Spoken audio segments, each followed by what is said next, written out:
It's time for the hottest show in America. It's time for the Rucker Show, where you get the 411 from A to Z, special guests, and much, much more. So buckle up for a wild, wild ride. The Rucker Show starts now.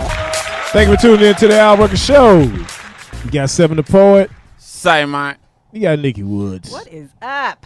You got myself, Al Rucker. Nikki, what we got going on today? Well, we are going to power up today on the Al Rucker Show. We'll explain a little bit about that and what that entails coming up. We're also going to talk about relationship deal breakers. We have Ask Al out front. We're going to talk about blended families and how we can make that go easier. And then we're also going to nominate an Ass of the Week. So all of that is coming up on the Al Rucker Show. But first, we are going to celebrate the champagne life with Neo.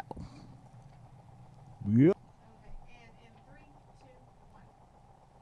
Thank you for tuning back into the Al Rucker Show. And we're at this segment we call Hot Topics.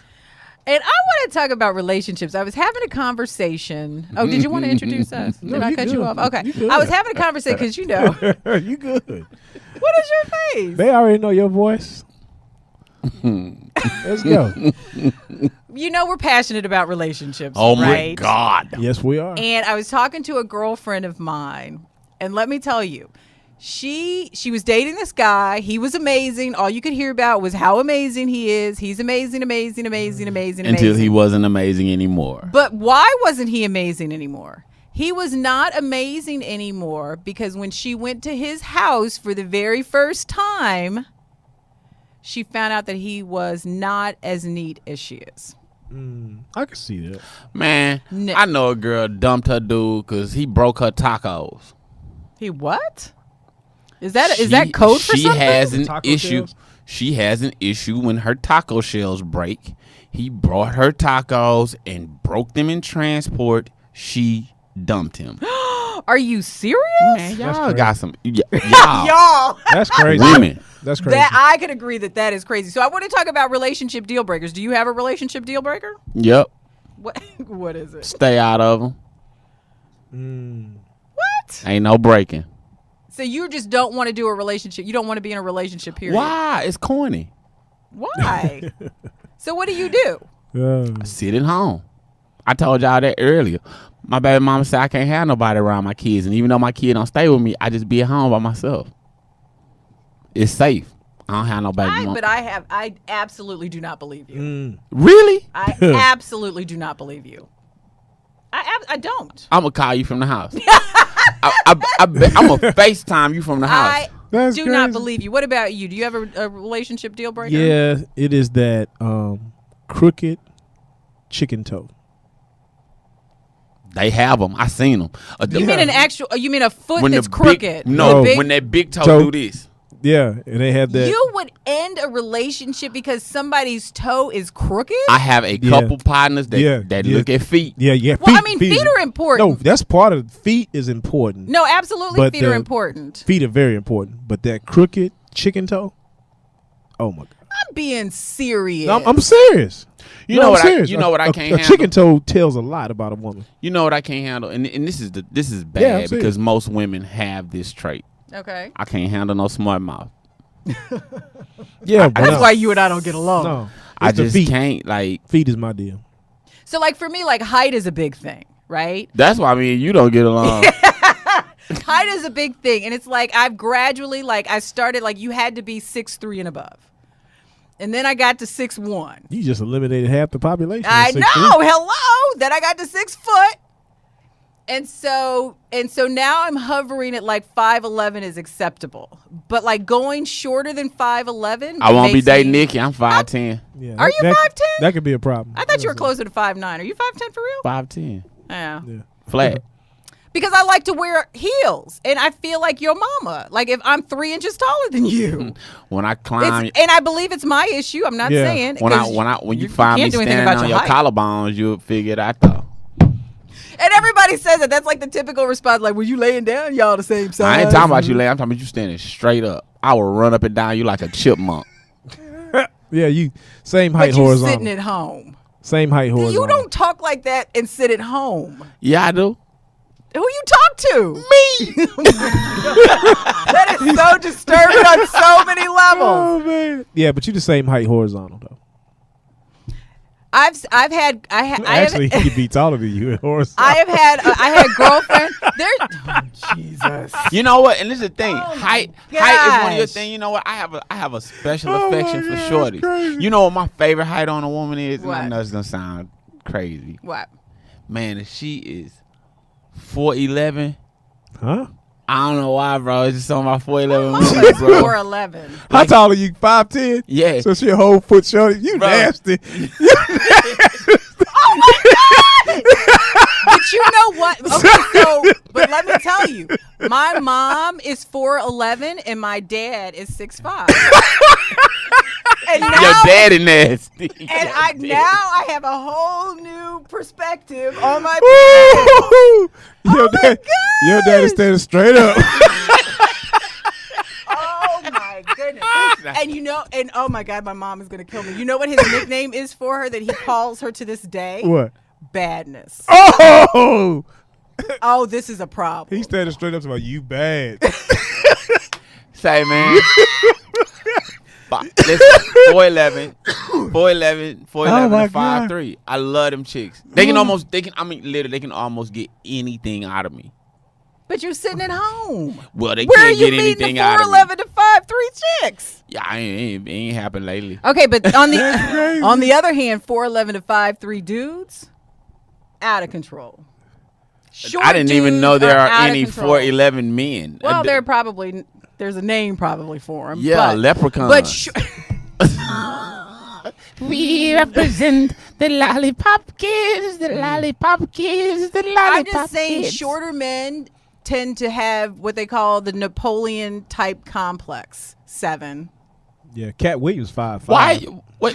How you just gonna say I don't have Napoleon complex at all? Cat Williams 5'5". At all.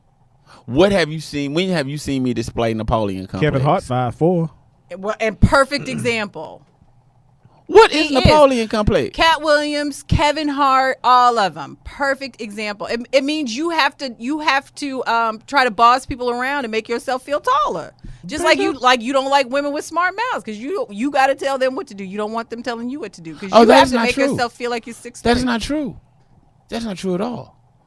I don't like women with smart mouths because I have a gift that is God sent. So when you draw your sword, be prepared for blood. And when I cut deep. We got more hot topics coming up. We're also going to talk to Derek Muhammad. We're going to power up. We're going to get ready for all of this stuff that's going on. We're going to become Stuff. Yes, stuff. Get our marching orders. We are. We're going to become more powerful in our community. So we're going to talk to Derek Muhammad. That is on the way on the Al Rucker Show. While we hold on the breast. Thank you for tuning back in to the Al Rucker Show. I made sure I said it a little different this time because Nikki always teased me about it. Nikki Woods. Yes. Check this out. I got a good friend of mine by the name of Derek Muhammad. How you doing, Derek? Peace, my brother. Good to see you. Tell us a short bio, a short version of anything you want to call it, synopsis of who you are. Man, I am an activist. I am a servant. I am a soldier.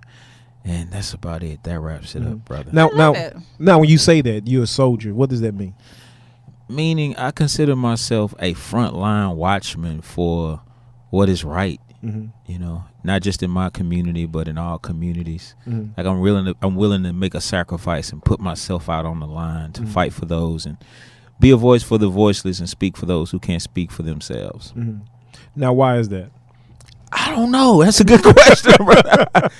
All I know is that since I was a child, I've always hated bullies. I always hated to see people who were indefensible be put in situations where they had to succumb to oppression. And I've always wanted to jump in between the oppressed and the oppressor. And that's my life. And one thing we wanted to do, because I mean, the social climate is just crazy right now, and as we're getting towards the next presidential election, and we're going through all these, governor and senator and all of that. Right. I mean, we really wanted to bring people like you to talk to us and motivate us and give us some direction in how we all can be soldiers and on the front line, or at least support those who are. And Yes. so. You are the first one. Set the bar high. I'm honored. I'm honored. Well, I would just like to simply talk about activism. It's something that people hear about all the time. It's a term that's become popular maybe in the past 4 or 5 years, but most times people don't understand how they can get involved. First of all, I think everyone is an activist. There is an activist inside of you, but what you have to do is activate that activist inside of you. What good is it to be an activist and you're inactive? So I get asked the question a lot, how do I do that? Well, first and foremost, you have to find what it is that you are passionate about. That one issue that causes an inferno in your stomach when you see that, this is not right. Then you look at the issue over here, and then you take your gift or your talent that you've been given by God, and you find a way to use that gift and that talent to address the issue. When you begin to do that systematically and it becomes a lifestyle for you, you have in essence activated the activist in you. And in order for us to make the world a better place, we need everybody to get involved. And I love that, because I think that even for me, when I think of activism, you think about, black men getting killed by the police, or you think about, lynching, you think about like really, really serious things. But you said if it's an issue, no matter what it is, Right. and you are passionate about it and you want to make a change, then in essence, you're an activist as well. Right. People, when they think about activists, they think about activists as somebody outside of themselves. Like they look at a Derek Muhammad and they go, oh, that's your job. They look at an Al Rucker and they, oh yeah, that's his job. He'll take care of that. No. Now, I may have to do it at a dive off the cliff head first level that you may not be. We can just ready tiptoe for into the shallow at end, times. right? However, everyone has a role to play. And the problem with the reason we're not getting the results that we need to get is because everybody's not playing their role. So everybody's got to play a role, and everybody has to respect the role that the other plays. It's not for everyone to be out on the front line with picket signs saying no justice, no peace. Respect the people who do that. But at the same time, you have revolutionary financiers who bankroll the movement. You have others who use entertainment as a platform for activism. Very good. The key is for everybody to do something and to respect one another for the role that the other plays. Yeah. Right. Then So we need everybody to power up. Everybody. I think the big thing he said is you need to find what you're passionate about, and then focus on that. And then Right. activate the activist. Right, because it's not really if it's not really in your belly, like if it's not the fire in your belly and you're not really passionate about it, it'll fizzle out. All right. And you'll become disappointed. So let's get active, y'all. That is awesome. And Power Up is being brought to you by Primacy Wines. They have an unmatched appetite for excellence, and you can learn more on the web, Primacy Wines. And what's the website? PrimacyWines.com. There you go. My 20s, very different from my 30s. Welcome to 20 versus 30. In my 20s, I will go to the club feeling like Usher during the Se7en album. Not right now, what are you going through right now? Not that Usher. But the Se7en Usher, that's where I feel most comfortable. You go out feeling fresh, looking good, dancing, having a good time. Everything's tight. You with your boys. It's like a music video. But in your 30s, you go out to the club. You don't know none of the dance moves no more. You feel old. You can't move the same way. You think everything is dumb. Everything's loud. The drinks are too expensive.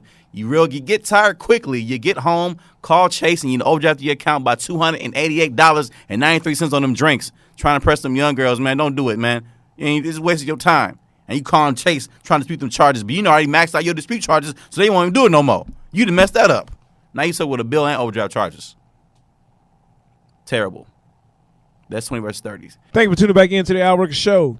We got Se7en the Poet. Say mine. We got Nikki Woods. No, I'm here. We got myself, Al Rucker.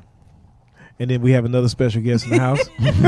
Derek Muhammad, how you doing, my brother? Peace and blessings, my brother. Peace and blessings. Did you hear that? He said, adds something every time. First it was just peace. Now it's peace and blessings. Next time, what are we going to have? We just move with the spirit. That's what we do. It's fluid, right? So, Derek, Yes, sir. we brought you back. You inspired us last time. I'm honored to be What back. you got for us today? Man, we've got this midterm election coming up, and we're hearing a whole lot of talk about GOTV. Get out to vote, get out to vote, get out to vote. Do I think people should get out and exercise their civic duty to vote? Of course. However, I think voter education is something that we can no longer ignore. You know, when someone is made fun of because of their weight, it's called body shaming. And I'm seeing a lot of those in the older generation trying to do what I call voter shame those who are in the younger generation. I mean, imagine a young person looking at an older person saying, make me go vote. In other words, educate me as to why it is so important for me to go and vote. Educate me on the issues. Educate me on the candidates and show me why it is in my best interest to go to the polls. This is not something that is beyond our grasp. So I think there's not enough focus on educating young voters. The more we educate, the more people will participate. Well, I mean, I hate to say this is gonna sound pretty ignorant coming behind Derek, but Beto gonna get my vote just so he can stop calling me. Like they called 2-3 times a day. Don't do that. The campaign, Beto. man, who are these people? Like, how did they get my number? They call me from private numbers. He got people using their private phone to call you and say, "Are you still voting?" Well, as of yesterday, I was. You had to vote yesterday. You had to vote this morning. I can't wait till the election so this boy leave me alone, man. I mean, But you know what, Derek? I think that we get so far removed because I think some of the older generation, people of the older generation, still want to use like slavery and this is why we need to go vote. And I think our younger generation, and we have enough relevant experiences, you know, we need to focus on that because, you know, it's our generation is far removed from that, at least emotionally. Right. I mean, it wasn't too long ago, but at least emotionally. Yeah, they beat you over the head with the stick that says people fought, bled, and died Exactly. for you to go and vote. Well, people fought, bled, and died for a lot of things. True. But fought, bled, and died is not reason enough for somebody to get up and participate in the process. I think people should participate in the process, but they should participate in the process based upon their own self-interest. And they can't do that if they aren't knowledgeable about the issue. So you have to, first and foremost, before you develop a political platform, go and talk to young people. See what's on their minds. One of the reasons that Beto is become so attractive to people is because he's not afraid to talk about the number one issue in urban communities, and that is the issue of injustice. These are things that people don't want to talk about, but these are our issues.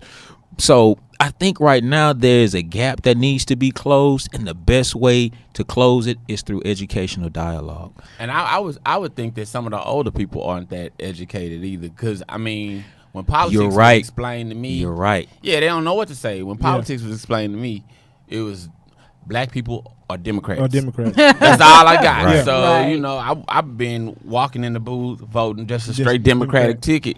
Yeah, you can't since do I that. can You can't do remember. that anymore. You can't. I know. You I can't know. do that. I know. But Derek, before we get you out of here, the how important is the governor's race in Florida for the United States? Period. Andrew Gilliam. With Gilliam running, and DeSantis. I mean, it's extremely important because it will set a precedence. If we elect this brother to be governor in Florida. But I believe that each community has unique needs that have to be met, and every community has to come to the table with their agenda. And the election of any candidate is only as important as, number one, you bringing an agenda to them, and number two, they responding to that agenda. Every community has to do that.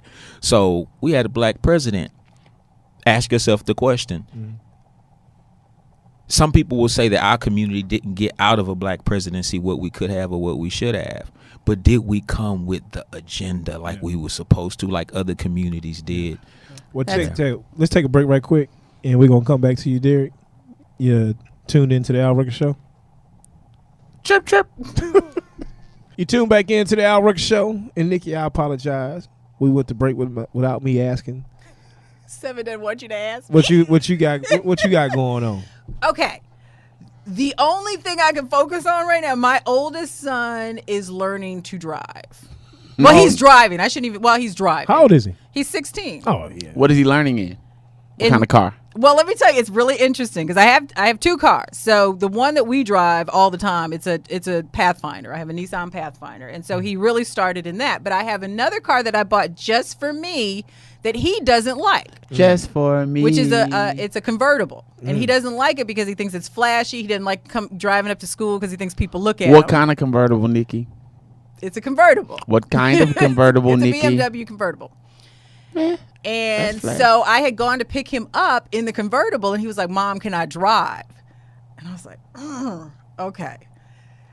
I thought, and he's just singing and changing the radio station, and he doing all of this in the car. And I was like, "I thought you Stunned didn't. on. I thought you didn't like this car." He said, "I like it as a driver." Yeah. He said, "I don't like it as a passenger." Passenger. Makes sense. Yeah. But was it nerve wracking Hey, for you teaching your kids to drive? I was It's excited. crazy. I was excited. How tall is your son? My oldest son is 6'3". The one that's driving. The one, the 16-year-old, yeah. Which is why he doesn't like, because it's a small car. So his Okay. legs, it's like Yeah, they're it's right long- against the long legs. dashboard. Yeah. Yeah, but He no, doesn't like when it. I taught my boys to drive, I was excited about it because now I didn't have to go nowhere or do anything. But you weren't like, maybe it's a mom's thing. You weren't worried thinking about them out there in that big old machine by themselves. It take my partner to tell the story. Lil V been driving since he was 3. I never forget. We just so happened to be dipping through the hood and saw the fellas at the store. So I did a donut in the middle of, in the street, which you're not supposed to do. But V was driving though. I mean, he was in my lap. He was drinking a Coors Light, and Drinking and driving. yeah. But V can swing and bang with the best of 'em. Oh, I ain't tripping. I encourage him to drink and drive. because you're going to be there to pick up the pieces. Get him Can out. you not send my child to jail? Al? I'm just saying. You Okay, so what happened? Okay, go ahead, What finish. Go. happened? But that was it. I mean, we just pulled up at the corner store, tipsy. You and your child? Yeah. How old is he? Now he's 16. At the time, though, he was 3. Oh yeah. Okay.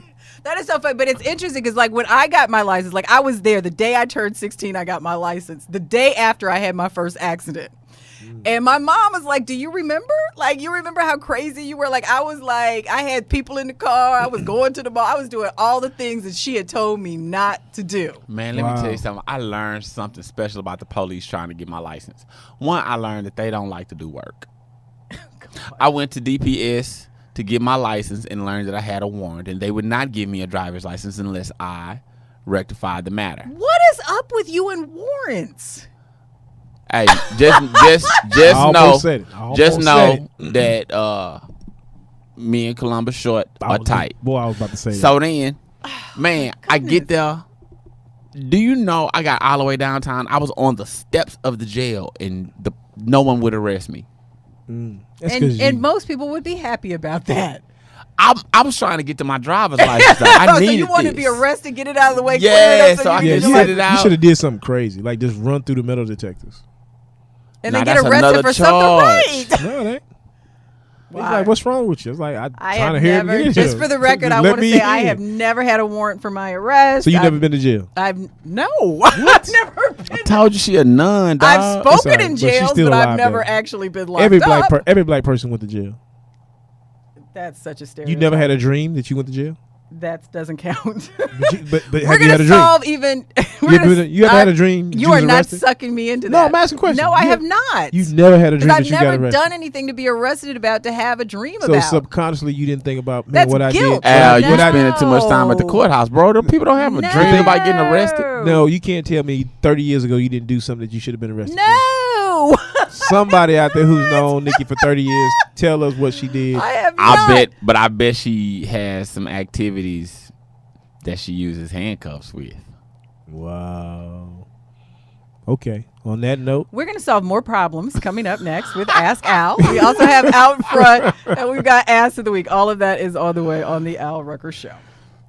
Hey, what's up, guys? My name is Shinadu, and this is 20 versus 30, checking voicemails. At 20 years old, I would check my voicemails. It'd be girls leaving me voicemails. Hey, what's going on, Dad? You know what I'm saying? He's called me Daddy back in the day. That's what they called me, you know what I mean? Stuff like that. Fun party invitations and good stuff like that. Notifications that my refund check has hit my account. Fun stuff. At 30, I get voicemail notifications like, student loan people calling me. This call might be recorded, monitored for quality purposes, stuff like that. Again, calls from bill collectors, Navient, my job calling me, let me know that I didn't, in my time request approved to be off the day though, so I need to come on into work before I get fired. Stuff like that. Horrible stuff like that. Things that you don't want to check though. So that was my 20 versus 30. Moral of the story is at 30, don't check voicemails. My name is Shenadu. Follow me on social media at Shenadu Ogu. Thank you. Thank you for tuning into the Rucker Show. You got Se7en the Poet. Say, man. We got Derek Muhammad. Yes, sir. And we got Nikki Woods. Yes, we do. And Nikki, who we got? Who is this beautiful woman I'm looking at on the screen? Well, you have to tune into YouTube to see how beautiful she is, or you could look at our website to see her picture. But she is the founder of Blended and Black. So today I'm going out front with Naja Hall. We're going to talk about her mission, which is to promote harmony and restore balance in mending broken and blended millennial families. So Naja, tell us a little bit about why you're so passionate about this and how you came to this mission. I'm so passionate about this because this is actually, wait, can I cuss? Can I cuss? No, you can't cuss. No. This is my doggone life. This is personal. This is personal for me. My husband has 3 children from a previous marriage, and some of the things that I started to experience, some of the conflict and things thrown at me personally, things that I saw happening to him, his ex-wife, the children, I was like, oh my God, this is a mess. I can strongly consider not even delving into the relationship because I was like, oh, this is a lot. My parents are still married, 41 years. My husband's parents are still married, 37 years. So we both saw strong marriages happen, but as we know, first marriages, failure 50%, second marriage failure 70%. He was part of that 50. So the things that I saw happening were not normal. I knew that they were not healthy. I knew that this was not the embodiment of a beautiful Black family, and I knew that we were all failing. Right. And so I started taking it to Facebook, not really telling my own tea, my own business, but I started kind of offering people solutions from things that I saw that were working for me and my family. And people just started kind of jumping on and sending people to me. So from there, I created a Facebook group. It grew. I think there's like 8,500 people in there, and every day they are like going in, they're hacking and telling about their issues, and they're highly engaged. I also got certified and became a family and life coach, and it's literally what I do all day. There are 1,300 new blended families created every day, and if I can help all of them, then that's what I would do. So it's personal for me. Yeah, and I think that you brought up a good point because, like, I'm a bonus mom. So my ex-husband, we're divorced, but my ex-husband had bonus mom. Well, you get an extra child. I mean, you get a child that's not yours, and we instead of calling it, is it really a bonus? Yeah, What if they so. bad? What if some bad kids? Well, they're still children. I mean, they're still. Naja, would you like a bonus boo? I'm just saying. A bonus boo? Yeah, I mean, let's just keep the blending going. Okay, yeah, well, let's go back. Like that, but I do have friends that might love a bonus boo. What? Okay. Yeah. All right, so we're talking about blended families. Thank you. We're gonna stay break it up, focused here, family. right? Yeah, we're gonna stay focused. As all the testosterone on this side of the table is quiet for just a second. And I know it can be extremely emotional, and obviously there's feelings. Usually the end was not good, so there's all these adult emotions. What is your advice on how you keep it focused on the best experience for the child? Because I think that gets lost a lot of the times. You know what? People don't, I hate to say this, but the clients that I have, the things that I see online, people aren't really concerned about these children. We say, oh my God, keep the kids first. We are concerned about our own ego. Mm-hmm. You hurt me. You violated me. You don't show me respect. And now I'm pissed off, and I'm going to make your life and anybody else in your life a living hell. And so the children are kind of the damage. They get the collateral damage part of it all. So I would just say, if you can find a way to push that ego aside, push it aside even momentarily. I'm not saying crack a smile. I'm not saying going on family vacations like we see some celebrities doing. I'm not saying you have to do all of that. But second thing is get rid of your expectations for your co-parent and that bonus parent. Listen, you couldn't get them to do what you wanted to do while y'all were together, which is probably why you divorced anyway. Right. So you cannot do it while this person is outside of your home. So let go of your ego, get rid of your expectations, and you can only realize that you can only control yourself and not others.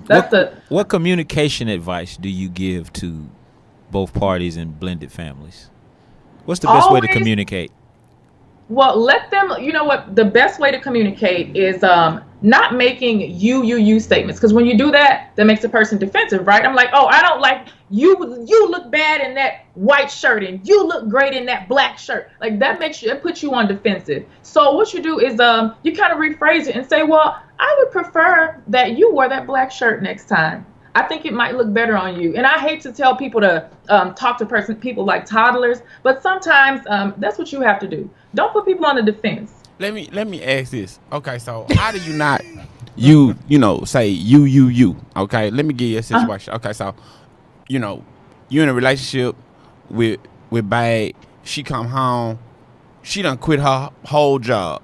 So this is a nice significant piece of the household income that is gone. Now she quit her job. You didn't quit your job. So how do you not say, why you quit your job? Do you say, why we quit the job? Why, I mean, No. Well, see, that sounds like you're speaking in an example that's in the confines of a loving, monogamous relationship. These people are cohabitating. I was specifically saying when you're talking to a co-parent, because conflict can easily arise when you're talking to a co-parent. Now, if my husband were to up and quit his job, I'm going to say, why did you quit your job? But if our co-parent were to do something that I did not like, I would reframe it in such a way as to not put that person on defense. And you know what? One of the things that I think that I learned about communication in blended families as the new woman coming into the situation, we often kind of sit back and let everybody else direct like what's going to happen. And we're not really proactive about developing your own co-parenting relationship with the other mother. And I think that's what really made a difference for me, that she knew that I was engaged, I was invested, I wanted the best, and that I was willing to develop something with her outside of him. Now, it don't always work, but I think that you at least have to attempt that because, I mean, she's entrusting her child with me. My co-parent told me I couldn't have no women around our son, so I just sit at the house by myself. I don't know when this became about you and your dating life. It's always about his dating. Cause I co-parent. Okay. We try to help him. There's not that much help. He's looking for love. There's not that much help in the world. So tell us, because you have built these thriving communities. I know that you're in the midst of putting together a documentary or a docu-series about blended families. Tell us how we can connect with you on social media. So you can find me everywhere at Blended and Black. Blended AND Black. Every social media site, the website, the Facebook page, and the Facebook group, all of it, you can find me there. Well, I'm going to join the Facebook group because I'm connected to you on Twitter, and she has the most interesting questions. I'm going to join it, too, just to be nosy. Yeah, well, yeah, you should. Join it just to be nosy. I'm going to join it to be nosy. You're more than welcome. Is it more women on there? Right now, it's called Blended and Black Family Support Group with Naja Hall. I'm trying to help somebody. If you go on there and do it, I'll go add you right now. So the question is this. Is it more women or men on there as in the group? That's a good question. I would say probably more women. But really? The women are far more vocal. Awesome. The men DM me. You know, one thing about it is the men DM me like, hey, Naja, who was that sister right there? Like, I kind of like her. Or the men will DM me about their personal issues, and I do have it set up where we can post for them anonymously. So we get a lot of men posting anonymously, and this is people's way of therapy. A lot of people don't go see a therapist, or they don't know how, or I'm a coach, like this is what I do, but a lot of people really don't know that you need to talk to somebody. Well, we are glad we have you. We are glad you are leading this charge, that you have your mission, and we will definitely have you back because clearly everybody has questions for you. It's a dating service. But we appreciate you. Naja Hall, Blended and Black, and you can learn more on the web. See you later. Thank you, Naja. Thank you all. You're welcome. You tuned back into the Al Rucker Show, and we left off with Derek. Now, Derek, you basically was saying, we were talking about voting. Yes. But my question is, we talked about the election going on in Florida, how important that is to the country. But right now, I believe there's a movement in the country when you say, you use the term agenda. Mm-hmm. So elaborate more on that with the agenda. Well, your agenda is basically your demands for any elected official or somebody desiring to be your representative in office. I mean, an elected official is a servant, and we have to constantly remind them that this is what you are. You work for us. So imagine going to a restaurant, going to Dolce, right? And a waiter comes to the table. Well, he can only serve you to the degree that you know what you want. So it's very, very That's a great analogy. important that we as a community be clear on what it is we want. Now, what we want from you is based upon what our core needs are. What are our priorities? So you do a self-appraisal of your community. Justice is a major issue. We've got a lot of judges on the ballot coming up here in Harris County that we need to sit in those seats. Obviously, economics is an issue. You know, we need access to capital for small businesses. We got to build trade schools in our community. So, but Derek, and I get it, and I think that that's great, and I think to me it seems the issue is that we can't come together as in a community to decide on the agenda. So as a community, I mean, we individually can do all of this and we can take an assessment of what we need. But how do we come together and agree upon an agenda and then as a collective present that agenda and stand behind that agenda so then the servant delivers the agenda? Yes, very good question. I think on a base level, you can just host a town hall in your neighborhood, okay? Pull your neighbors together and have a discussion about what it is that your community needs. And let's just say you get 200 people in your neighborhood to agree on an agenda. This is what we want. Well, what you do is you hand it over to the person that wants your vote, okay? The persons, you bring them all in and you interview them. And the one that can commit to your agenda, you let them know all of us are going to collectively vote for you. Now, if you go back on your word, then all of us will collectively vote you out. out.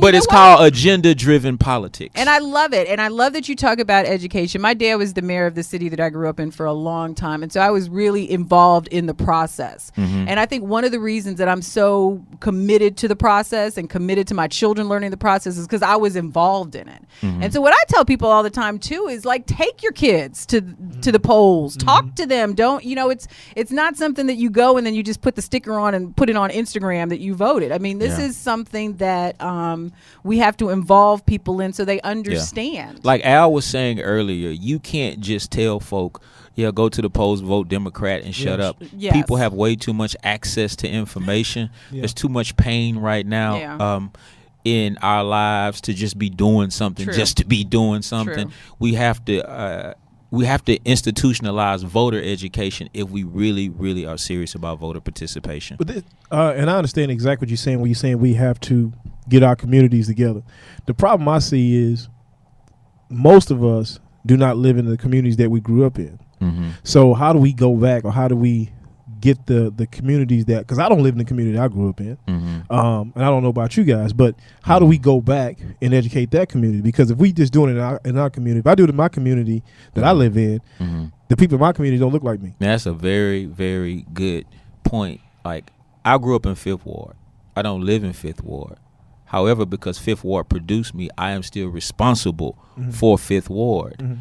So whatever community produced you, you as a businessman or as a professional, you have to know that you have a responsibility to that community. First and foremost, probably more so than the community where you live.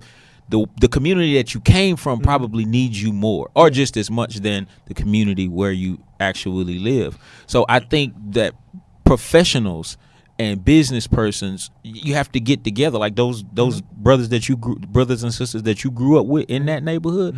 Y'all need to form a collective. The same way you have an alumni for your high school and for your college, you should have an alumni for your hood, where you make plans for a better future for the children in your neighborhood. That's big. I don't know how I would locate the gentleman in my hood that would be interested in reforming our neighborhood. I was very discouraged, man. I was talking to a guy who's in politics and real estate, and I was telling him about how I wanted to buy back the neighborhood to raise the property value. The level of confidence that he responded with when he said it'll never work was heartbreaking. Like, I mean, so my situation or where I come from is just doomed to mediocrity. And I mean, that's how it made me feel. But like you know, when you talk about agenda-driven politics and rallying people, I don't even know where to start. But before we go, based on what you just said, and you said something, you said you want to go back to your hood and buy up the community to raise the property value. It in essence it would work, but it would work backwards, because if you go to communities like Third Ward and all that, you see white America coming back into Third Ward, buying Third Ward up and raising the property value. So what it's doing is it's pushing the people out that originated from that hood. They're moving out because they cannot afford the taxes anymore. Well, I mean, with that, I just go simply hand my agenda. Yeah, to whoever. That's the best way to do it. There you go. And the only thing I would say Keep the to property Seven taxes is, where they are. no, brother, that those men and women who have that desire to rebuild in our communities and the resources, they are out there. Yeah, they are. They're out there. Yeah. Yeah. All right. Well, we can continue on forever, and I see Nikki over there falling asleep. No, I'm not falling asleep. But we do have to remember we have some bills that need to be gotta paid. be We have paid. some commercials that need to be played. So we want to thank Primacy Wine Yes, for we do. sponsoring this very important Power Up conversation. They are also committed to excellence, and they have an unmatched appetite for it. It is centered and rooted in all that is you. So you can learn more on social media at Primacy Wines, or you can learn more on the web at primacy.com. All right. Thank you, Derek. Thank you, bro. All right. Thank you for tuning back into the Al Rucker Show, and we're at that segment we call Ask Al, which happens to be my favorite segment. Seven, what we got? What? Oh, Seven ain't got it. And actually, You got it. Ask Al is brought to you by one of my favorite boutiques. Oh. It's Lux Shoe Boutique and Accessories at your luxury retail headquarters, proudly offering stylish clothing, chic accessories, and classy shoes for the fashionable women. So you can check them out at luxshoe.com. That is luxshoe.com. New and trendy styles. Follow the fashion love. So, you ready? I'm ready. Hey, Alan crew. Let me first say that I am not a dream killer. We all have gifts and should pursue our dreams, but I could use your advice on how to talk to my boyfriend about his dream. He wants to be a big rap star, and he swears he is the next Drake. Let me be clear. He is not. He has also started pressuring my friends and social media contacts to buy his CDs or like his music online, and I'm getting irritated with all of my loans to him for studio time going unpaid. So here's the question. Do I tell my man it's time to come back to reality, or should I just continue to support him even though I don't see any future in his music? I love him and I don't want to hurt his feelings, but the holidays are coming up, and like Biggie said, UPS is hiring. Signed, time to wrap it up, no pun intended, Detroit. Well, I think the first thing she has to do is be honest with him, because she said Keith ain't loans. She's paying it. So yeah. she's starting to pay for his rap career. That got to end quick. Yeah, she got to just be honest with him, let him know, look, bro, go get a job. This is a hobby. And the funny thing about it, I had a conversation with a relative of mine who had the same problem. He wanted to be a big-time rapper, but by the time he was 25 and he had been doing this since he was 13, it's a hobby. It became a hobby because he found himself being broke and pawning things and couldn't pay for anything and getting evicted because he was Yep. trying to pay for studio. And I agree. And I mean, I've never had anybody that like had a dream that I didn't think was going anywhere. But I hooked my nephew up with Se7en, and my nephew wants to be a spoken word artist, rapper, this kind of thing. And he keeps talking about like my parents don't support his dream, his parents don't support his dream. But a lot of us, and that he doesn't have any money. But I was like, but you need to get a job while you're pursuing this. And you can shake your head all you want, but I'm not funding the Well, dream. I think the spoken word thing is a little different. That's not how that works. The thing is this: he has to be him, the guy that wrote in, your nephew. You have to be creative about how you merchandise yourself, and your art can create funding for you Absolutely. to fund your art. But you have to be creative and get out there and do what you need to do. I'm discontinuing stuff. I got CDs, DVDs. I don't even sell anymore. You know what I mean? Because my merchandise component is evolving. Where she is concerned, if she doesn't believe in his dream, stop giving the money, Yeah, but she also shut up. Get out the way, because this is the thing. And I always use this example. Russell Simmons didn't believe in Outkast nor Madonna. And those were huge acts. Right. You know what I mean? Drake got pushed back. Drake was in Hollywood doing his thing, but not as a rapper. It was not until Wayne or Jazz even, gave him the amen. He had to come from Canada to Texas just to be heard. And the thing is, with all of these people on the radio now saying little or nothing, it's hard to say what will and will not work. True, but at the end of the day, I think this guy's doing everything what he thinks is right. He's trying to sell the CDs. The part that gets me is she's paying for it. And in those scenarios you talked about, nobody was paying, nobody's fronting that bill. So if I'm fronting the bill, as you say, she got to stop funding it and then allow him to do what it does. And to her, let me give her this. One of the things that made me successful as an artist was one of my first components was I had a job. Yeah. While everybody else was trying to do that, starving artist, I'm gonna live off my art. But that's what I just said about my had a nephew, and job. you Yeah. said no. Yeah, you got to get a job. You got to get a I said he needs to get a job while he To is support. developing his thing, because Yeah. I think all of us have big dreams. Yeah, you got big But dreams. there's a time where, like, even being in radio, like, that's what I always wanted Yeah, to do. to But do. my first job was like $20,000 a year. I mean, Yeah. it's like Mine you don't start off at the top all the time. No. And You I know, think there's- that's America now wants to microwave. it's a fast Everything food wants society. microwave. But at the end of absolutely. the day, I think at the end of the day, in this scenario, she needs to stop funding it. You're absolutely right. Yeah. And sometimes that's what it takes, because if you don't believe in yourself Self. enough to figure it Yeah. out without somebody else's help, Yep. then you're going to always be at the hobby Yeah. stage. And Invest I want to your say own this. money. Invest I want your to own say money. this. I want to say this to all the artists out there, to the lady that wrote the letter, to your nephew. If you do not understand the practice or concept of deferred gratification, artistry You is better not for say you. that again. Yeah. Artistry is not for you. Yeah. It does for nobody. Yeah. Does it happen overnight? No. I can't say it enough. No, you have to go through. You got to go through the process. It's a process to get to the end of the tunnel. Absolutely. So we have out front, we're going to talk about blended families and that process. And then we also have Ass of the Week. All of that is on the way on the Al Rucker Show. Thank you for tuning back into the Al Rucker Show. And we're at that segment we call Ass of the Week. Nikki, Yes. who happens to be that person? Well, I want to go back and I want to talk more about these 5 women. So I have asses of the week. Okay. I want to talk All right. about the 5 women who use the theory "boys will be boys" to explain away, I guess, Supreme Court nominee Kavanaugh's behavior in high school. Okay. And I think that it just sends a bad message and excuses bad behavior.